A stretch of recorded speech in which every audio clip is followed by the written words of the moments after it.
I'm Nikki Jovicic from LookUpStrata, and I'm also Managing Director of Tower Body Corporate, a strata management company on the Gold Coast. Today we're joined by Rod Smith from the Strata Collective to discuss voting and proxies in New South Wales. The area of proxies is often quite complicated and technical. Today we aim to provide a framework for completing and registering proxy forms so that participants can be confident that proxy forms have been correctly recorded and that the voting at general meetings is correct and in accordance with New South Wales legislation. During the session, Rod demonstrates how to fill in a proxy form and provides examples of proxies that have been incorrectly filled in. Just a reminder to everyone, this session is a New South Wales webinar, so the information mentioned relates specifically to owners corporations in New South Wales, and Rod's presentation and demonstration is followed by our regular discussion and Q&A. Before we begin, I'd like to mention that the information contained in the session today, including the discussions that arise from submitted questions and chat conversations, is not legal advice and should not be relied upon as legal advice. So you should seek independent advice before acting on the information contained in the session. Rod Smith from the Strata Collective is a LookUpStrata regular, and he was one of our very first webinar presenters way back in mid-2020. We did an Ask a Strata question session from New South Wales, and that is why it's so good to have him back with us today.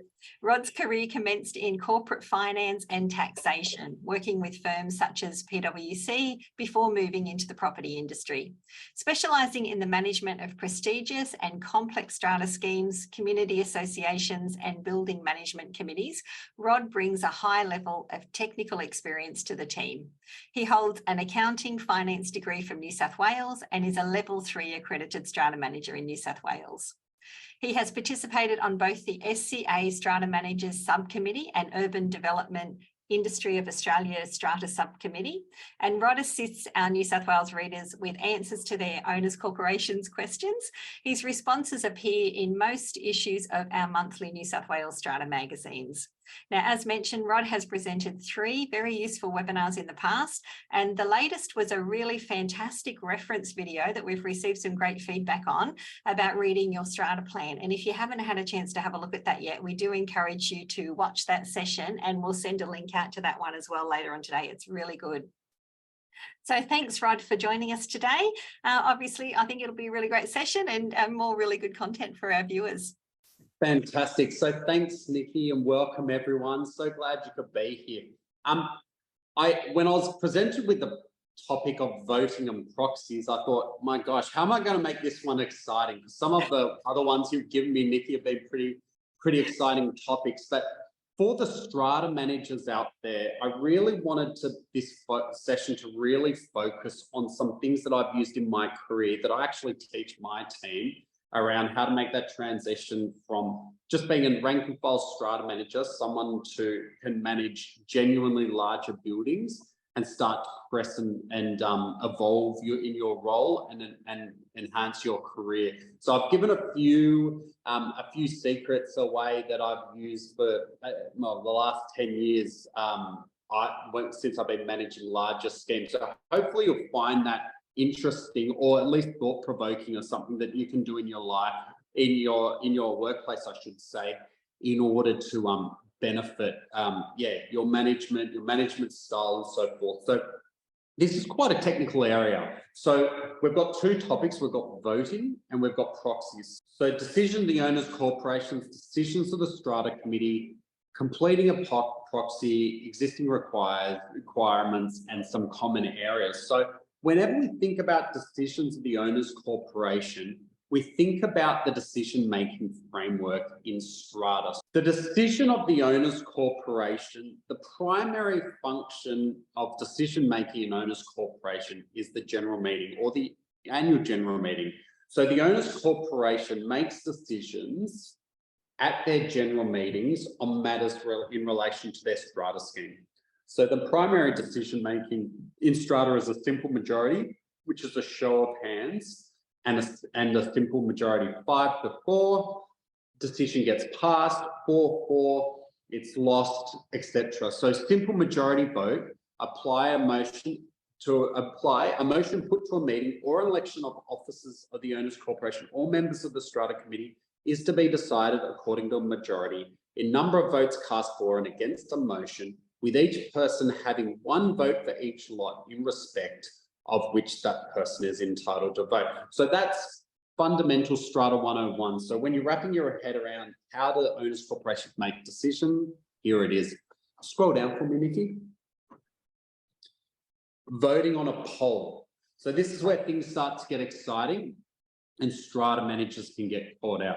So if a poll is demanded by a person present entitled to vote on a motion or for the election of officers, the owners corporation, or members of the strata committee at the meeting, the motion is decided according to the value of the votes cast for and against the motion and the value of votes cast by a person entitled to vote in respect of a lot equal to the number of units of entitlement of that lot.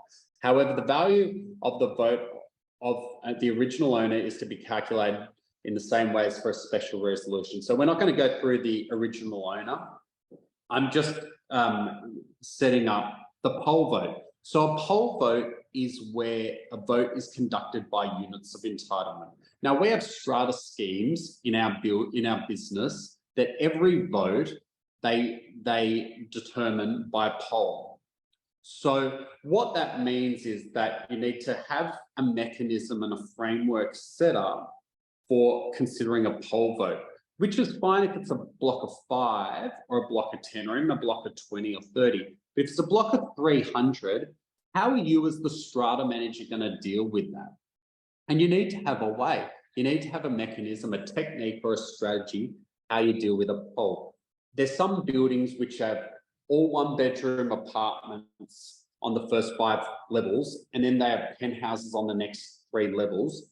Now, obviously, those owners on the 1-bedroom apartments are going to have different goals, aspirations, financial means than the people in the higher apartments, the bigger apartments. So how are the people in the larger apartments going to get a fair representation? They might only have 6 votes versus 60, but they're paying half the levies. How are they going to be fairly represented?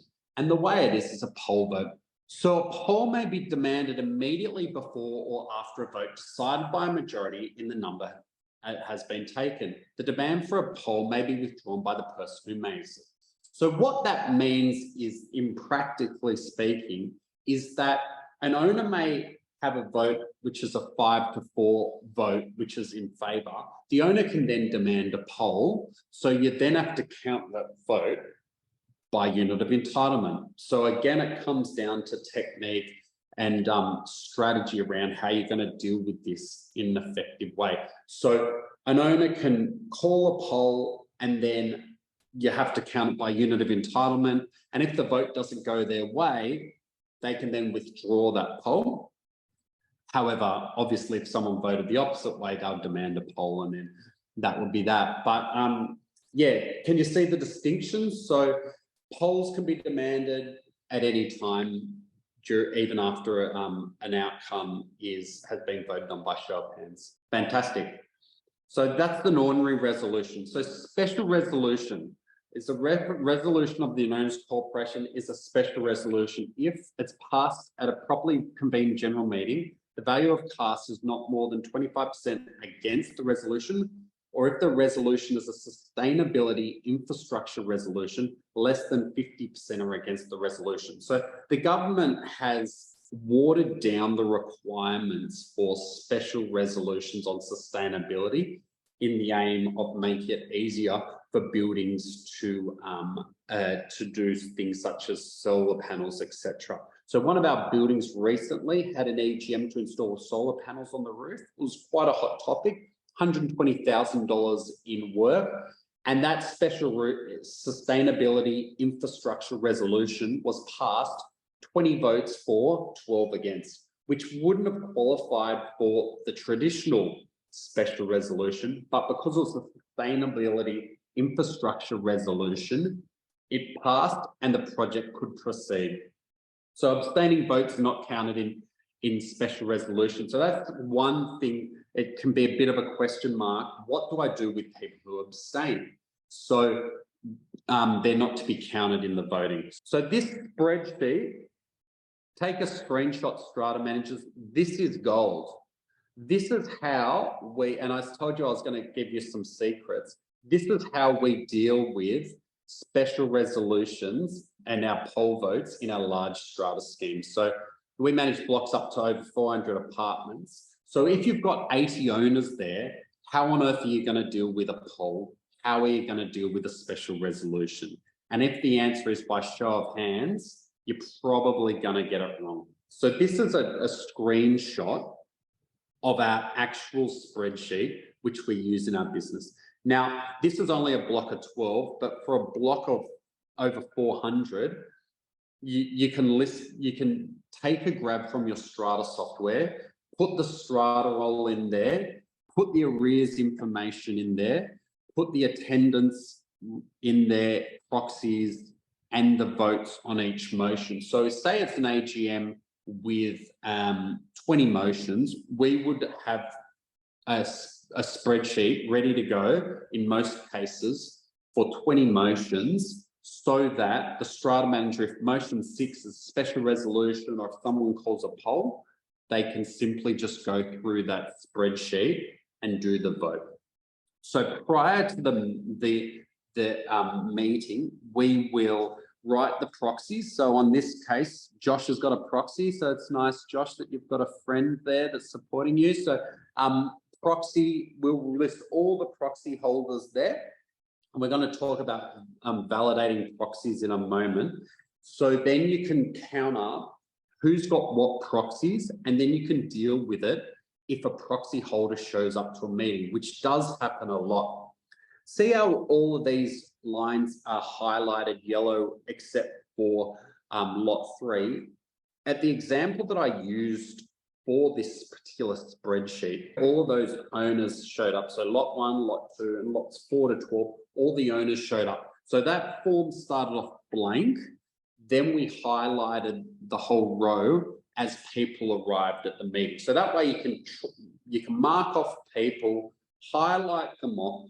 So when you're chairing the meeting, you can go through in a systematic, sensible fashion. So in terms of this spreadsheet, you'll also see the units of entitlement are listed on column 4. So all the units of entitlement are different and arrears is listed. So if someone's in arrears, we'll highlight that row red so that we know that we're not to count that vote. So we've got arrears listed, attendance, proxy, and so forth. So on this particular spreadsheet example, lot 1's voted yes, lot 4's voted no, lot 7's voted yes, lot 9's voted yes, lot 11's voted no for the special levy. 2 lots have abstained. So if you look down the bottom of that spreadsheet, it says 3 of 4, 2 are against, but it also says the units of entitlements. So you know that if someone calls a poll, you've still got the result and you've got the percentage calculation down there. So hopefully this is helpful. This is really powerful.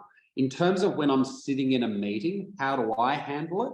I would go through line by line. So I'd say lot 1, what's your vote? Yes or no?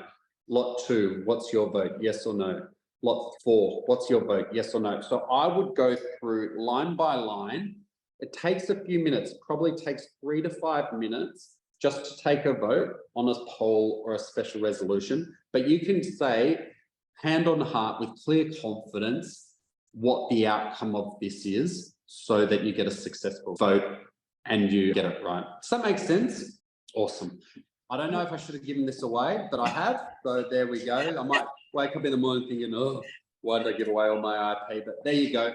Hope it's helpful. The final type of resolution is unanimous resolution. So in terms of ordinary, special and unanimous resolutions, so typical special resolutions, it's not on my slide, to vacate the office of an elected member of the Strata Committee, to not maintain an item of common property. So one of my buildings, I'll give you an example, they had a barbecue area that no one used. The knobs were stolen in day 2. They didn't want to maintain it. So we passed a special resolution not to maintain that area of common property, and they just decided not to maintain it. Changes to common property. So the most common example would be something like installing security cameras or passing a bylaw. They require special resolution. Transferring or release of common property and changing the bylaws. So they're the typical special resolutions that we see in Strataland. And unanimous resolution The two most common unanimous resolution is terminating a strata scheme and distributing money out of the admin or capital works fund. They're the common examples for unanimous resolution. The thing you have to remember with a unanimous resolution is that unfinancial owners can still vote. So just have to keep that in mind. Make sure you have a look at the legislation before you go to a meeting with a unanimous resolution so that you're well prepared. So now I'm going to move on to proxies. So the form must be an instrument in the form prescribed by the regulations. So Form 1, Schedule 1. So here's our proxy form. Not that exciting. So what this means is that what the New South Wales government has done is put a form that is the proxy form. So I can't just write a letter, Dear Strata Manager, I, Rod Smith, appoint Nikki Jovicic as my proxy for this AGM. Signed, date, here you go. It's not going to cut it. So there is a form, it must be used, and it's the only legal, valid way to do it. So it's a blank form, standard form, all the strata managers will have seen it. So the simplest proxy signing is a sole owner. So I'm going to go through signings, then I'm going to go through the sections of the proxy form in a moment. So the proxy must be signed by the person appointing the proxy. If it's a sole owner, the sole owner must sign the proxy. So if I'm going to go through the proxy form, the date needs to be filled out. The name, it's Rod Smith. I own lot 1, the strata plan 1, 2, 3, 4. Appointed Mary Smith of 1/1 Smith Street, Sydney. I've appointed a second appointee. Period's 12 months. This form authorises the proxy to vote on my behalf of my matters. So I'm going to go through some common pitfalls. So you need to select 1 or 2. And then number 3, vote to appoint strata management company name. So if they're appointing a strata manager, that needs to be filled out. And I've signed it. And then we go. So that's a valid proxy for a sole owner. So that's the first example. If the only difference in this example, if you look at sections 1 and 2 of the proxy, I've authorized the proxy to vote on my behalf on the following matters. Motion 2 is yes, motion 4 is no, motion 7 is no. So Nikki, you can't vote on motions 1, 3, what else have I got? 5, 6, you know, you can only vote on my behalf on those particular motions, and you can only vote in the way I've outlined. So that's the second type. So when you're filling out a proxy, and I'll cover this off a bit later, one of the most common things you'll see is someone not selecting the authorization. So they haven't selected option 2 correctly. And that's invalid, because how can you appoint someone as a proxy if they haven't given correct delegation or authority? You simply can't. So that's why this must be filled out. This is the most common pitfall, people forgetting to select that, and it's an invalid proxy. Co-owners, the proxy must be signed by the persons appointing the form. If it's co-owners, all owners must sign the proxy. So mistake number 1 is not selecting what the authority is, what option 1 or 2. Mistake number 2 is both co-owners not signing the form. So that's also an invalid form. And yeah, it should not be accepted by the chairperson of the meeting. Here we go, Rod and Mary Smith, we're appointing Ebony, that's nice of us. If you scroll through 12 months, I've selected the form, authorised proxy to vote on our behalf on all matters, and I've selected part 3. If a vote is to be taken on whether the strata managing agent should be appointed or remain in office, or whether another managing agent is to be appointed, we want the proxy to vote as follows. Note to appoint the strata management company. So there is legal advice floating out there in strata land, which I've been privy to, and most strata manager companies will be privy to. If there is a motion to appoint a strata manager on the agenda, in order for a proxy to vote on that motion, they need to have selected option 3 and indicated how they want to vote. If it's a change in strata manager and the outgoing strata manager wants to challenge the decision, they will invalidate any proxies that don't fill out option 3. It's as simple as that. So that's really powerful. You need to make sure that that's done correctly. If it's not contentious, it's unlikely to be challenged, but this is a common pitfall. This is pitfall number 3 in filling out a proxy. If you want to change strata managers, you need to make sure that that section is filled out. So scrolling through company nominees. So company nominees, the easiest way to think about it is if it's a sole director company, you only need one signature because obviously there's only one director.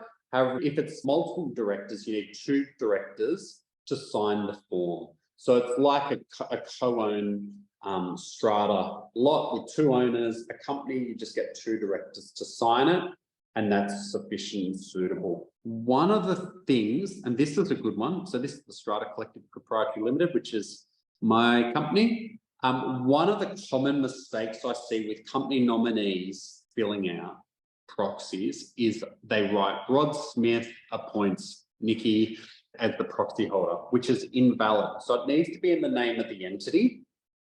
It needs to have obviously the other key pieces of information, the date, the lot, the strata plan, the delegation, the term. That's really important. Just check to make sure that the company entity is correct, because if it's not, it's invalid. So that's one of the things. You'll note that I've got an alternative if Rod Smith had too many proxies, which is you, Nikki. So if you just scroll through, I've written on the bottom of that signature sole director. So as a sole director, the word sole director should be written out on the proxy form. I don't believe that's invalid if it isn't written, but I've always been trained that sole director companies should indicate sole director, so the question mark of not 2 directors signing. So in the instance where I receive a company nominee or a proxy for from one of our developers for all the lots in the strata scheme, if it's brand new strata, I ask them about the directorship. I say, "You're a sole director," and they say yes. I make sure I get them to write sole director on next to the signature point, so that that question's just taken out of the equation. Scrolling through. So proxy forms allows for an alternative to be appointed if the maximum proxies have been reached.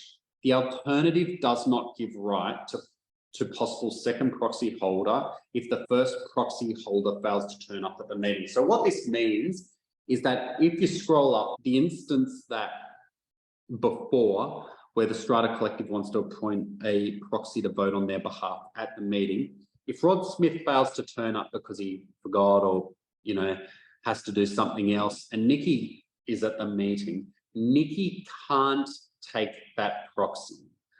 It is only to be used in the instance where Rod Smith has the maximum allocation of proxies, and then the proxy goes to Nikki. Timing of proxies. So it must contain the date it was made. I've gone through that as well. They need to be dated. When we save our proxies for our large schemes, we're really particular with the format we save them. So let's just say it's a 12-month proxy. We'll put the date.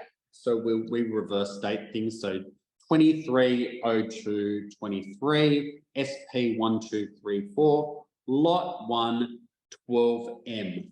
Why do we do that? Because when the next meeting comes, it means that it's very easy for us to work out which proxies are valid still and which aren't. Now, we'll still go through them again, but you don't want to get tangled up not accepting proxies from last year's AGM if they're for 12 months or 2 AGMs. So you need to check that. You need to have a format and a strategy to save proxies.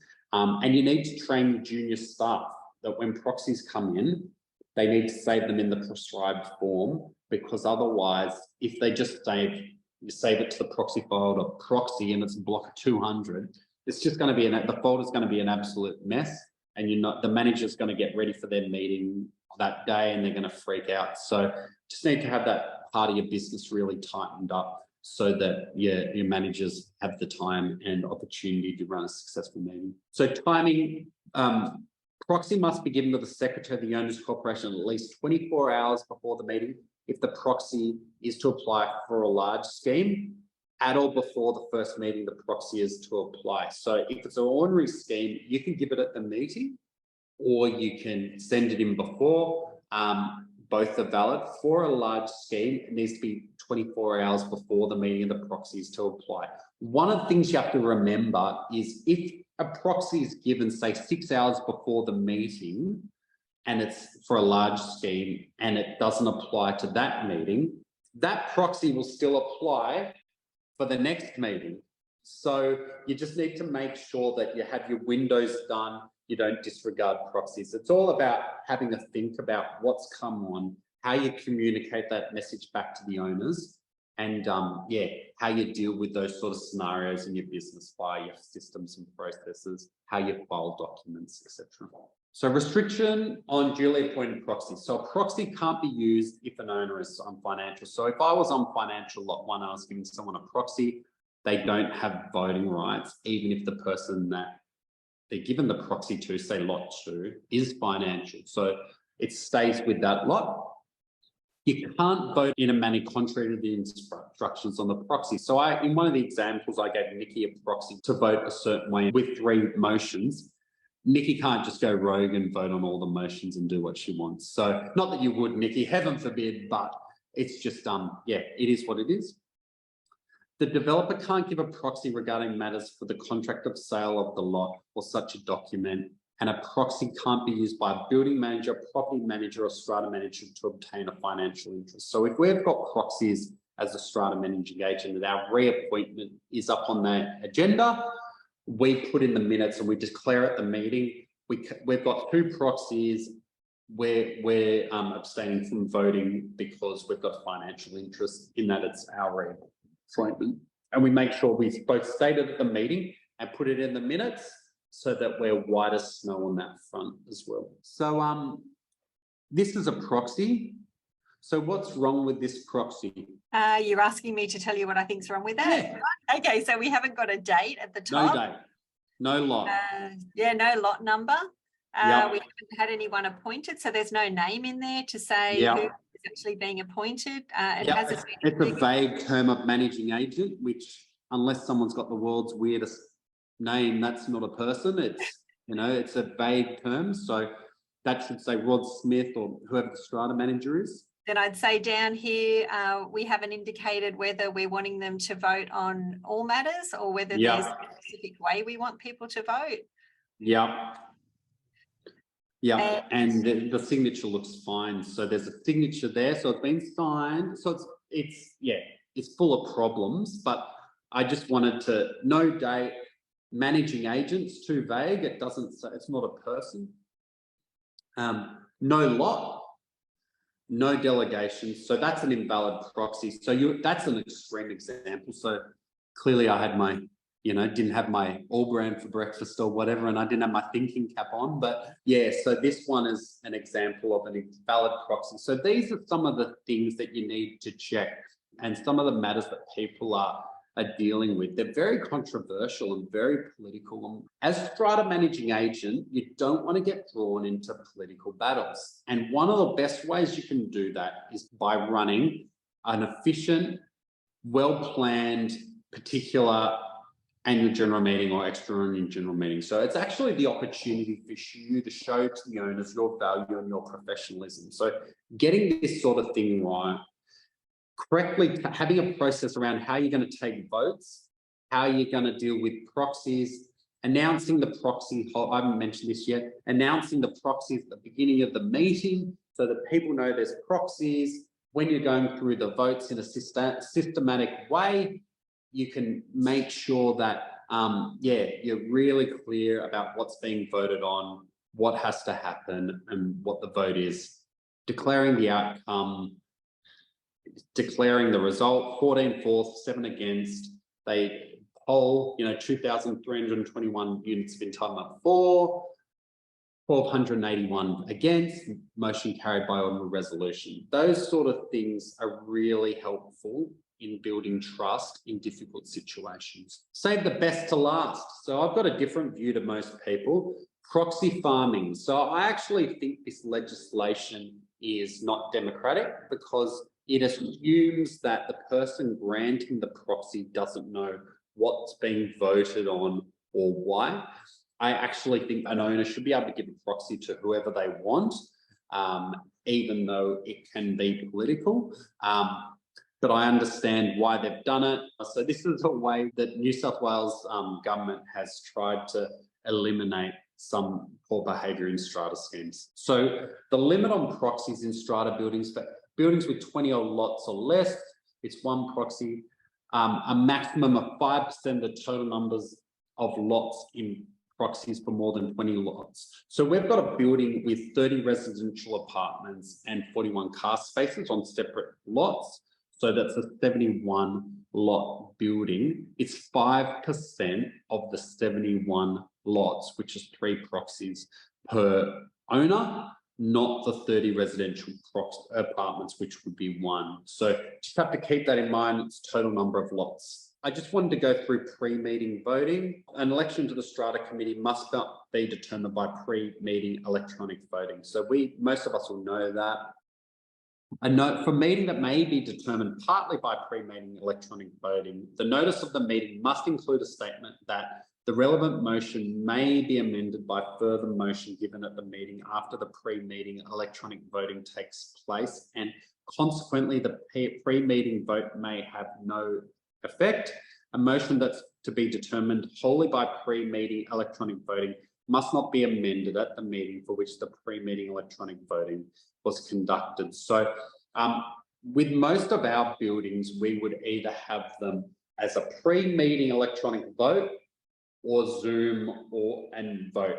And the reason it is because the amendment provision, which tosses out a whole bunch of the pre-meeting electronic voting, is very difficult for those owners that have taken the time to send in a vote. So that's the way we handle it in our business. It's either pre-meeting voting meeting or not, and we just have our meetings, our AGMs and EGMs in person and or by Zoom. A motion that could be determined partly by pre-meeting electronic may be amended at the meeting for which the pre-meeting electronic voting was conducted, but only if the amendment does not change the subject matter of the motion. If a motion is to be determined partly by pre-meeting electronic voting is amended at the meeting for which the pre-meeting electronic voting has been conducted, the minutes of the meeting distributed to the owners must accompany by notice of the change, statement setting out the powers to make a qualified request for a further meeting under the Act Section 19. So owners can make a qualified request and then go through the dispute process and have that motion voted on again. So just need to take the time to read the sections on pre-meeting voting, make sure that you're clear with your committees and your owners' corporations around the challenges with pre-meeting voting, and if you have part pre-meeting as well. So take the time to read that section of the legislation. It's a really interesting section of the legislation and something that requires careful thought and planning from a corporate and a business point of view. That's all I've got for now, Nikki. We've got some time for some questions. On a submitted proxy form, the wife as a co-owner of the lot was indicated as the proxy for an AGM. On the night of the AGM, it was advised the wife could not attend and the proxy was changed to the husband. This indicates the person who initially completed the proxy form did not make the change. Is this allowed? It depends who makes the change. So if the owner of the lot makes the change and initials the change and then sends it in, that's fine. I actually think the owner of the lot will be better placed to get organised and send the form in before. So this question, so the recipient of the proxy, if it's the wife or the husband and wife was originally and then changes it to the husband, if the husband makes that change, they're not the one that's meant to be completing the form. So that's an invalid form, and I would deal with it on the night. That's the way I would do it. I think you did mention this, but we might just cover it again for a bit of clarity. Yeah. So should proxy forms be given to the strata managers before the AGM, or can the person being the proxy deliver the proxy form on the night of the AGM? Yeah, if it's a building under 100 lots, you can deliver it on the night. That's not an issue at all. But if it's over 100 lots, excluding utility lots, then that proxy form is missed the 24-hour window and it goes to the next meeting. So also just with that 24 hours, it's a hard 24 hours. It's not business hours. So if the meeting, say 6 p.m. on Monday, they've got until 6 p.m. on Sunday to send in the proxy. It's not 6 p.m. on Friday. So, yeah. Okay, all right then. And the next one is, we recently held an EGM and the acting secretary disclosed details of the votes prior to the vote closure. As per the Strata Scheme Management Regulations 2016, 15 pre-meeting electronic voting, the Secretary of the Owners Corporation must ensure that all electronic ballot papers are stored securely until the counting of the votes begins. Details of the votes were shared with 4 out of the 9 Strata committee members. Those committee members may then have used the information to rally more votes, as votes on this matter were exceptionally higher than at previous EGMs. Would this action compromise the vote, or should the results of the vote be deemed invalid? So this is a really good question. And my answer is this: the reality in Strata land is many votes are very political. If information is shared to other owners, they still have to make their own decisions and vote as they see fit. Owners are entitled to express to their neighbours their views, but ultimately it comes down to that. So my view is that the vote hasn't been compromised. The meeting isn't invalid because the Act sets out reasons that a meeting would be invalid, and this is not one of them. I'm the Secretary and Treasurer of our Strata Committee. After a meeting, I requested that our Strata Managing Agent provide access to a signed proxy form from the last AGM and Strata Committee meeting. We were voting on extending the Strata Managing Agent's contract, budget, committee officers, etc. During the meeting, the Strata Manager did not inform the members of the details contained in the proxy. The Strata Manager stated that proxy forms were filed under the lot and not able to be accessed for privacy purposes. As an owner and secretary of our Strata Committee, am I entitled to know the details of a signed proxy? So the answer is yes. And there's a section, so the Strata Manager's given you incorrect advice. The Strata Committee are entitled to records of the Owners Corporation upon request from the Strata Manager, and there's not a fee. There's a section in Property Stock and Agents, Property Business Agents Act that says that. I'll have to dig out the section, but the answer is they should immediately provide you with a copy of that proxy form. And if a mistake's been made, then the Owners Corp will just need to work out what to do. But in terms of voting and so forth, but that information should be able to be provided to you as Secretary and Treasurer. Thanks, Rod. Excellent. Do owners have a right or means by which they can verify the legitimacy of proxy forms being used at a meeting? So that's the role of the chairperson to validate proxies. One of the things that some of our buildings have done with a particularly difficult and challenging meetings in large schemes is they'll sometimes get a lawyer to make a decision on that. So we had a situation with a very difficult strata about 5 years ago where a lawyer validated all the proxies and said yes, no, and was at that meeting as well. So usually the Strata Manager or the chairperson it's their role, whoever's chairing that meeting, to determine validity of proxies. Okay, and we had another one here, the question about whether number 3, so must section 3 be completed regardless of whether appointment of the agent is considered? No, only if the appointment of the agent is being considered. Usually it's not an issue if it's a reappointment, but I have seen it, and it should be completed at any reappointment of the agent. Yeah.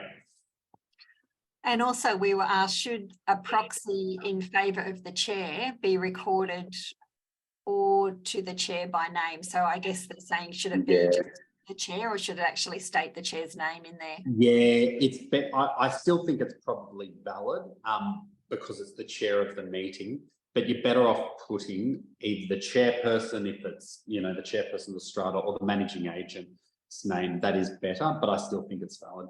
Okay. The 12-month validity, is it from the date of submission or the date of the meeting? Understanding the 24 hours notice period for larger schemes. Yeah, it's the date of the form. So yeah. Okay. Yeah, not the date of the meeting. That's an excellent question. Okay, so it's the date that's on the form, not the date of the actual meeting. Correct. Okay, wonderful. When putting in the name, should it include a middle name as well, or just first and last? No, and R. Smith is fine as well. It just needs to be clear. Yep. What happens if you assign the proxy to the named Strata Manager, but then that manager is sick and another Strata Manager turns up? Invalid. It's yeah, that's an annoying one for you. That proxy wouldn't hold force because you're giving it to an individual. Rod Smith, one of my team shows up. Rod's at home with, you know, eating chicken soup or whatever, and yeah, unable to use that proxy form. So yeah. Okay, is there any way around that, Rod? Yeah, just update the proxy. So really, the Strata Manager should be on the ball and say, hey, give you a call and say, hey, look, Rod's at home sick today, can't make it. If you just want to let you know, you can do nothing, that's fine. Or if you want to issue a new proxy, now's the time to do it. The person then can say, oh, look, who's going to be chairing? It's going to be John Jones or whoever. Yep, here you go, John, bang. In goes the proxy, happy days. So that's the way that it should be handled with from the Strata Manager's point of view in such a situation. Okay. And that would come down, I'd imagine, to being extra organised, as you were saying, with your proxy. So this is one of my pro tips for Strata Managers. You need to do your preparation for the AGM by 10 a.m. each day, as in printing out your attendance lists, going through the proxies and so forth, because there's been situations where there's been blackouts and, you know, the printer's out of paper, or all the sort of crazy things that can happen in an office every day. You just need to get your preparation done in the morning. And for those big spreadsheets that we prepare, we actually prepare them earlier in the week. Say the meeting's on a Thursday, we might prepare it on a Tuesday and then just drop in the arrears details and the owner's details and so forth, because that way it's done. You don't want to be spending 4 hours on a spreadsheet the day of a meeting when you're trying to get your head around the motions. It's as simple as that. So preparation, even for a small block, print out your docs in the morning, make sure you check the proxies folder, make sure you're across ready to go, because you don't want to leave it till 4 o'clock, you're running late, if you get to print out the owner's list. It's just crazy. So we've all been there, you're not alone. I've done it too. I've had to bring my laptop to meetings and try and work my way through it. But if you get in that discipline and rigor around your planning and prep, yeah, then that's good. I saw a question come through, can a Strata Manager disallow a proxy? Absolutely. It's the same way you can let an owner know that they're unfinancial, they're not entitled to vote, etc. So yeah, so that's part of your job. It's an ugly part of your job. And on very political buildings, I will say this, you don't want to end up the meat in the sandwich coaching one camp versus another. You want to make your decisions straight up. Don't give people advance warning. Just make your decisions. And then that's that. Because otherwise, you're going to say, why did you let Joanne know? She's doing this and she's saying that. You just want to keep it really, really black and white, really objective, and be a bit cold and a bit militant around it. Okay, and that's really the role of the Strata Manager, isn't there? Like, that's what you're in there for. And you want a quick meeting, you want to get through the points again. And if I can give, in terms of tone on difficult meetings, if you're cold and objective and business-like, that works better than, you know, trying to be everyone's friend, do all things to all people. No, we're here to do business. No, you can't talk about that. We're here to vote on these motions. Just get through it. And yep, just make sure it's fair, it's really thorough. You'll be respected for it. And Rod, just to let everybody know, Rod did another session for us, one of the 3 that he's done that we haven't mentioned, and it was to do with high-performing committees, and it was a fantastic session as well, and it gave very clear instructions and set out how the committee can actually work to its best interest and be efficient. And so we'll also share the link to that one too. And if you're in here and you haven't seen it, you might want to take a look at that as well. If 5% of lots comes out as 2.75 proxies, does this mean 2 or 3 proxies allowed? That the number is 2. So, yep. So the percentages just get scrapped and it's 2. But I think I know it was geared, this session has been geared for strata managers, but also for lot owners, and hopefully for the lot owners that are in here, it gives you a bit of a snapshot into the amount of work that goes into the behind the scenes, not only for setting up for the meeting, but also generally for managing buildings. So Rod's been great to share with you how much work's involved in all of those processes that are happening. So we thank you, especially for those really big buildings. I can imagine it would be quite complicated. You just need to have a plan, don't you? You need to think about what is the plan, how are we going to take some the information that's on the agenda and make sure that functional decisions are being made in line with the Act. And so we always pan out and think about, well, what's the legislative framework? Legislative framework is general meetings to make decisions for the owners' corporation. Most of those general meeting decisions are around section 106 of the Act, which is the owners' corporation's obligation is to repair and maintain common property. So everything focuses on repairing and maintaining common property. The strata committee, the levies, the financials, all around how are we going to repair and maintain common property. So as you pan back, think about that in your mind. What does the legislation say?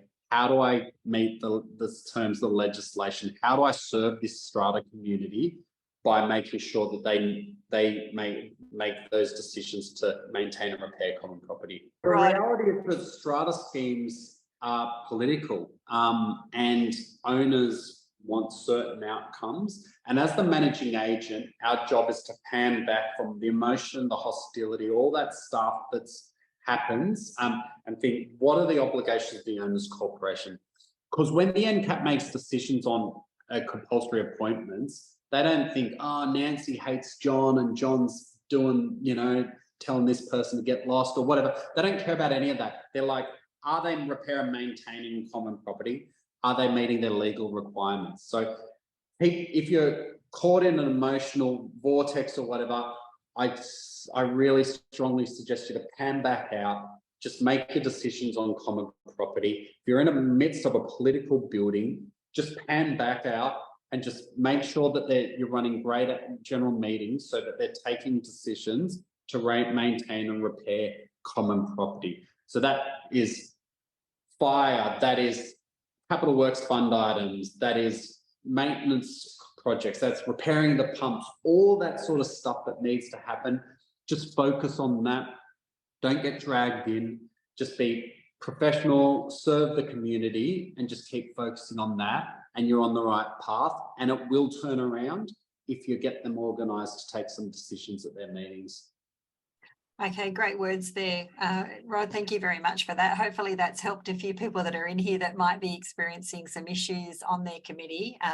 Like you say, it's not unusual, is it? It's happening. I actually did get some feedback recently saying that it was great just to see that other people are experiencing the same sort of problems that they're experiencing, and it made them feel so much better to find out that other people are out there.